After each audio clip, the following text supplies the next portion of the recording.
The headlines say Islam is going to be the largest religion in the world. But Islam is facing a crisis. The terrible deeds of ISIS, done in the name of Allah and following the violent example of Muhammad, have horrified many Muslims who are now questioning their faith. Missionaries to the Islamic world say more Muslims have converted to Christianity since 9/11 than during the entire 14 centuries of Islamic history. Many keep their conversions a secret, afraid for their lives.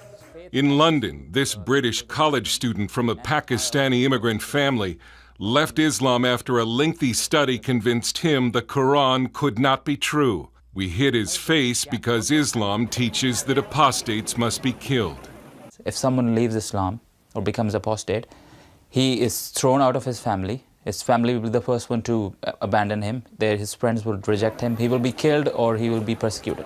A lot of my friends, they said, okay, this is the last time we are talking to you because you disrespected Prophet Muhammad. You disrespected Islam. Imran has not yet become a Christian, but has studied the Bible and says Christianity is superior to Islam. Some ex-Muslims become atheists, but some discover a God who loves. Because of ISIS, many people become Christian. In Sweden, Pastor Fuad Rasho, himself an immigrant from Syria, has baptized more than 100 ex-Muslims. Every week, I meet almost one or more who come to me. They come to me and like to know about Christianity, about Bible, because they are very angry.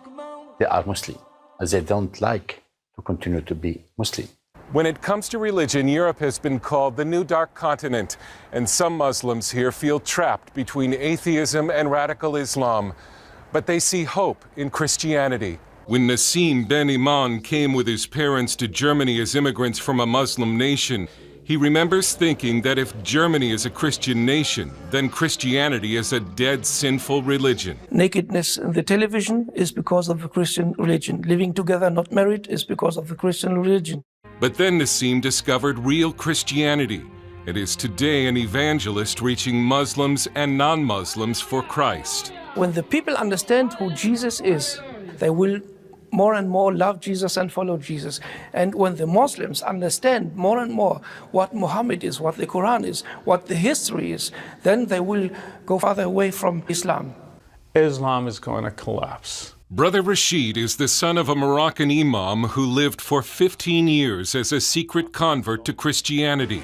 Now he hosts an Arabic-language Christian program called Daring Questions that challenges Muslims to question their faith. Many Muslims actually, they say, if what ISIS is doing is Islam, I'm leaving it. Some of them are becoming atheists. There's a huge wave of atheism in the Arab world right now. And there is also a huge wave of conversion to Christianity following Jesus Christ. I have never seen something like this. Islam was never faced with this crisis before.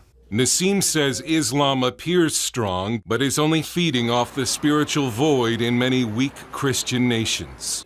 Let me say, the greatest power of the Islam is the weakness of the Christians. That's what happens in Germany and I think in America and all the Western countries. Even while it seems that Islam is poised to overtake the West, Brother Rashid says Christians should not fear Islam, a faith that he is convinced is slowly dying. Islam is not God's instrument to judge the West. I think people are afraid because of what they see on the news, but even violence is just a sign of collapse. Dale Hurd, CBN News.